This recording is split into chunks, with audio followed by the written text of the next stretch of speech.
Ito naman yung pangalawang araw namin dito sa BGC Taguig. At ito rin yung huling araw na mag-i-stay kami dito. Alas 9 na kami nakababa. At ito nga yung nadatnan namin. Napakahabang pila. Nagtyaga kami pumila kahit ilang minuto na nga lang yung natitira. Buti na lang talaga at may mga bakanting table pa. Ito nga yung kinuha kong almusal. Ewan ko ba hindi ko na bet mag-almusal ng kanin. Okay na sa akin yung tinapay at saka kape. Kumuha pa nga ako ng tinapay at saka pansit. Pagkatapos namin kumain, umakyat na kami at nagbihis na. Maliligo nga ulit kami ngayon sa swimming pool. May isang oras pa nga kami natitira dahil mamayang alas 12 kailangan na mag-check out. Habang naghihintay nga kami sa amo namin, lumabas muna ako. Sabi ko kay Ate Rica, videohan ko lang itong view. Oh my God! Wow! Mapapawaw ka talaga sa ganda ng view. Super excited nga itong chuchay namin pag sinabing swimming. Hindi niya alam, saglit na lang kami dito. Binalik namin suotin ni Ate Rica yung ginamit namin kahapon.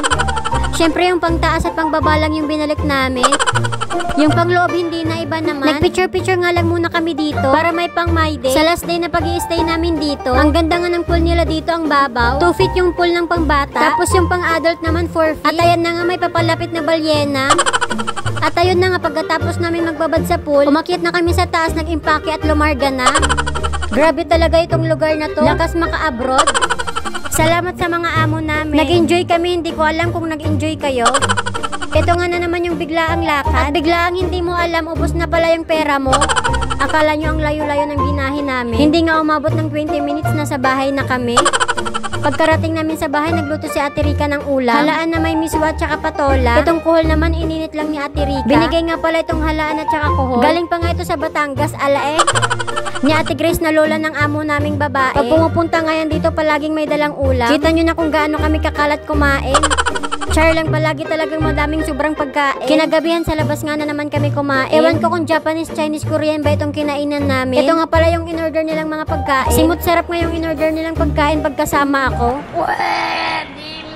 Itong chuchay namin, nagdi-dessert na nga ng ice cream. Pagkakain nga namin, dumiretso na kami sa Toys R Us. Nakita nga ni Ate Rica itong piano na mayroong microphone. Pinasubukan nga ni Ate Rica kay Chuchay kung magugustuhan niya ito. Halata naman nagustuhan ni Chuchay, ayaw na nga bitawan. Chuchay! Happy birthday, Chuchay! O, diba may pasample pa? Na-check out na nga yung piano. Nagustuhan nga ni Chuchay itong pusa. Hindi na nga niya binitawan nung nakita niya ito. Linagyan na nga ng battery at chinek out na rin. Akala nyo nasa bahay lang, no? O siya, hanggang dito na lang. Bukas ulit. Bye!